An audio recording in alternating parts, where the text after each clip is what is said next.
नमस्कार, court news bulletin में आपका स्वागत है। बानसूर के चैनपुरा गांव में आज 2 और लोग कोरोना पॉजिटिव मिले हैं।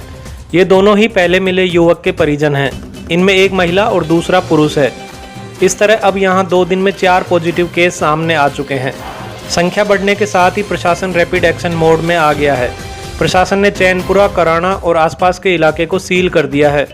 सभी को घरों से बिल्कुल न निकलने को पाबंद किया गया है। लोगों से निवेदन है कि आप लोग घरों में ही रहें, अनावश्यक घरों से बाहर न निकलें।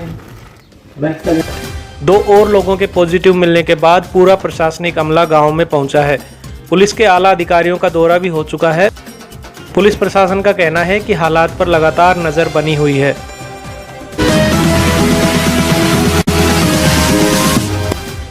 बानसूर में कोरोना पॉजिटिव मिलने के बाद बीते 2 दिन में राजकीय बीडीएम अस्पताल में करीब 27 लोगों के सैंपल लिए गए हैं। आज 78 लोगों की स्क्रीनिंग की गई। पीएमओ डॉक्टर केएल मीना ने बताया कि अब तक यहां 169 लोगों के सैंपल लेकर जांच के लिए जयपुर भेजे गए हैं। इनमें से 141 लोग नेगेटिव आ चुके हैं, जबकि 27 की रिपोर्ट अभी आनी बाकी है।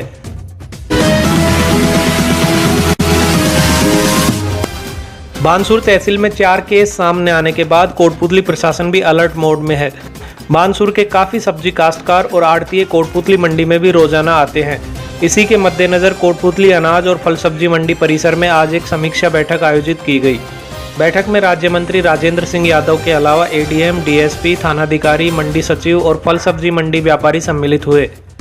बैठक में मंडी में भीड़ इकट्ठा न होने देने और सैनिटाइजेशन के संबंध में चर्चा की गई।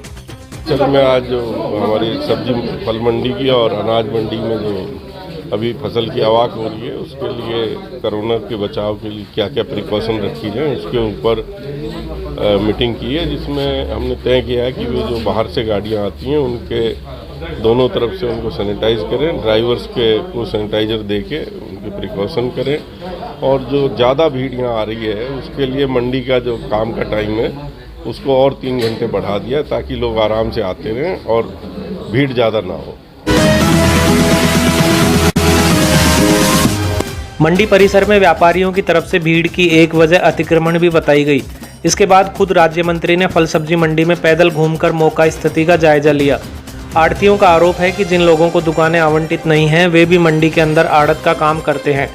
इस पर केवल लाइसेंस और पासधारी आड़तियों को ही मंडी में प्रवेश करने देने की बात भी उठी। मंडी के दरवाजों पर पुलिस तैनात करने का भी सुझाव दिया गया।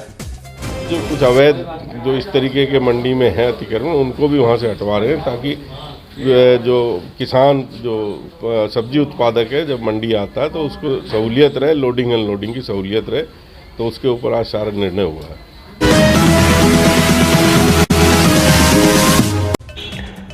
कोटपुतली में आज दिन भर उपखंड मजिस्ट्रेट के कार्यालय से बीजेपी नेता मुकेश गोयल को जारी किए गए नोटिस की चर्चा रही।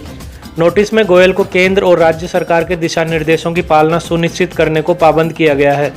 ऐसा न करने पर कानूनी कार्रवाई की चेतावनी भी दी गई है। बताया जा रहा है कि कोरोना संकट काल में मुकेश गोयल की तरफ से कई गांवों में राशन उपलब्ध कराने और आपदा राहत के लिए राशि इकट्ठा करने के काम किए जा रहे थे। उपखंड मजिस्ट्रेट के मुताबिक आधिकारिक अनुमति के बिना ऐसा करने से प्रशासन को लॉकडाउन की पालना कराने में दिक्कतों का सामना करना पड़ता है।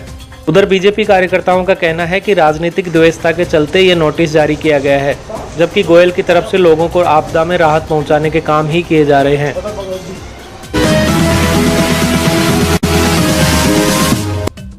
प्रदेश बीजेपी अध्यक्ष सतीश पूनिया आज पावटा पहुंचे। पूर्व विधायक फूलचंद भिंडा के नेतृत्व में कार्यकर्ताओं ने उन्हें 3,31,000 रुपये का चेक भेंट किया। ये राशि आपदा राहत के लिए पीएम केयर्स फंड में दी गई है। कार्यक्रम के बाद पावटा सरपंच ने सैनिटाइजेशन का भी शुभारंभ किया।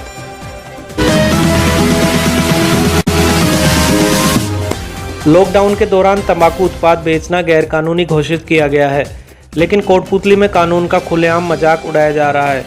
यहाँ बाजार जाएंगे तो सभी तंबाकू उत्पाद बिकते नजर आ जाएंगे। दुकानदार आराम से तंबाकू बेच रहे हैं। ग्राहक महंगे दामों पर ही सही, लेकिन इसे आराम से खरीद कर ले जा रहे हैं। देखिए, बाइक सवार का थैला फटा तो अंदर बीड़ी के बंडल निकले। दुकान का शटर उठा तो तंबाकू बिकता नजर आया। हैरानी की बात यह भी है कि जो हमारे कैमरे ने देखा वो पुलिस प्रशासन क्यों नहीं देख पा रहा है। पिछले कई दिन से लोग हमें फ़ोन कर कर के बता रहे हैं कि तंबाकू उत्पाद 10-10 गुना ज़्यादा कीमत पर बेचे जा रहे हैं। कोर्ट न्यूज़ पर ही हमने पावटा, विराटनगर, बानसूर तहसीलों की खबर दिखाई कि कैसे पुलिस ने इन उत्पादों को बेचने वाले लोगों पर कड़ी कार्रवाई की। लेकिन कोटपुतली में पता नहीं क्यों पुलिस प्रशासन को ये दिख ही नहीं रहा कि ये सब यहाँ आसानी से बिक रहा है। उम्मीद है कानून का मखौल उड़ाने वाले मुनाफाखोरों पर प्रशासन कार्रवाई करेगा। आज ही कोटपुतली के बाजारों में हमने सोशल डिस्टेंसिंग की धज्जियां भी उड़ती देखी। हमारे कैमरे को देखते ही शटर धड़ाधड़ गिरते दिखे, वरना अनावश्यक दुकानों और भीड़ को रोकने वाला प्रशासन का कोई नुमाइंदा हमें नजर नहीं आया। ये खबर आपको विस्तार से दिखाएंगे कल यानी 3 अप्रैल को। अभी वक्त है एक ब्रेक का। ब्रेक के बाद जल्द लौटते हैं।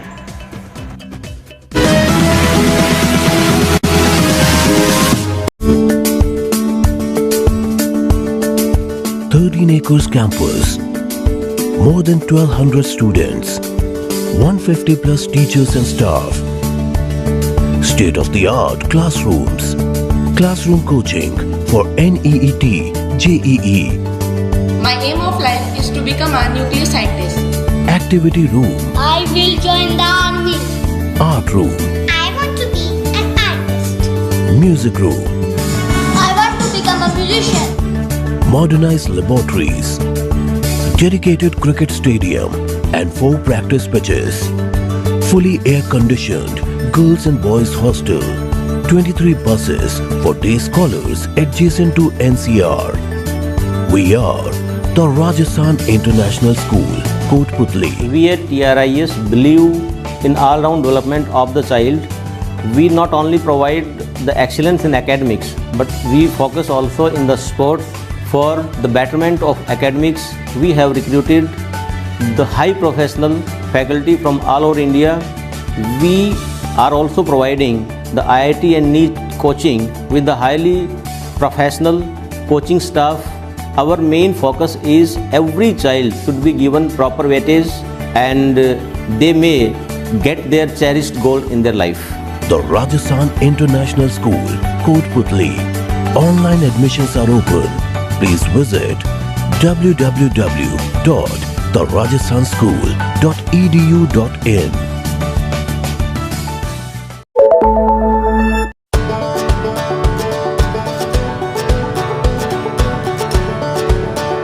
DPWS has left no stone unturned to bring to the doorstep of the learners an education cum extracurriculum package that would help them be future ready.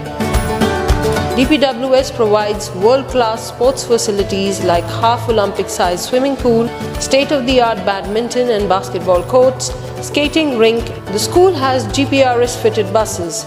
The school has blended learning with smart class facilities in each classroom. The music and instrumental classes have the latest technology. Children are taught guitar, congo, tabla, harmonium, and the list is endless.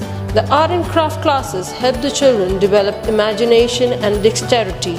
The staff is highly experienced and well qualified to teach and impart knowledge to the 21st century learners.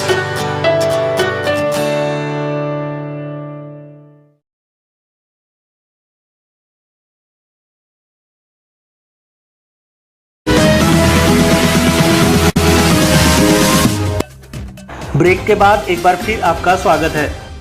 सरुण थाना police ने हथकड़ शराब के खिलाफ कार्रवाई करते हुए 8 litre शराब बरामद की है।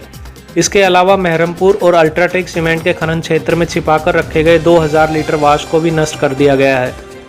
थानाधिकारी सुभाष यादव ने बताया कि पिछले 15 दिन में सरुण थाने की ये 5वीं कार्रवाई है। इस कार्रवाई के लिए यादव ने कांस्टेबल गीता और मंजू की विशेष तौर पर तारीफ की।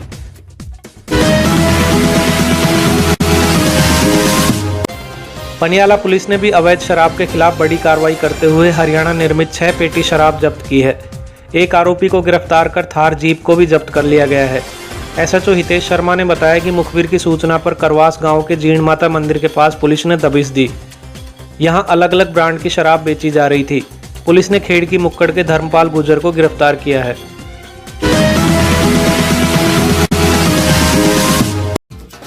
इधर पनियाला में मनरेगा का काम शुरू कर दिया गया है। सरपंच रविंद्र मीणा ने बताया कि मनरेगा के तहत गांव में बरसाती नाले से नीमड़ी के पेड़ की और ग्रेवल सड़क का निर्माण शुरू किया गया है। इसके लिए जिला कलेक्ट्रेट से 11,76,000 रुपये की राशि स्वीकृत हो गई है। लॉकडाउन में श्रमिकों के सामने जीवन यापन के संकट को देखते हुए मनरेगा कार्यों को मंजूरी दी गई है। हालांकि इसमें सोशल डिस्टेंसिंग की पालना सुनिश्चित करनी होगी। मीना के मुताबिक इसमें डेली वेज को भी बढ़ाकर 220 रुपये कर दिया गया है।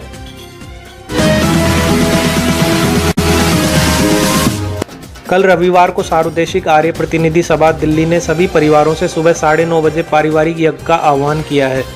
कोटपुतली आर्य समाज के प्रवक्ता रमेश आर्य ने बताया कि इस संबंध में कोटपुतली में जागरूकता कार्यक्रम चलाया गया। आर्य ने सभी से सोशल डिस्टेंसिंग का पालन करते हुए यज्ञ करने की अपील की है। नमस्ते, मैं लावण्या गुप्ता, दिल्ली कालका जी से। दिनांक 3 मई, दिन रविवार, समय प्रातः 9:30 बजे। कोरोना से युद्ध करे वातावरण शुद्ध। मैंने तैयारी करी है, क्या आप भी तैयार हैं?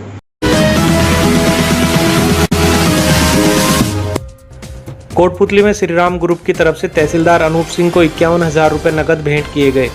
ये राशि जांच किट और आपदा राहत के अन्य सामान की खरीद में इस्तेमाल की जा सकेगी। आप हमें फेसबुक पर देख रहे हैं तो प्लीज़ इस वीडियो को लाइक करें और अगर यूट्यूब पर देख रहे हैं तो कोट न्यूज़ चैनल को सब्सक्राइब करके बगल वाली घंटी जरूर दबा दें। कोट न्यूज़ बुलेटिन में आज इतना ही। नमस्कार।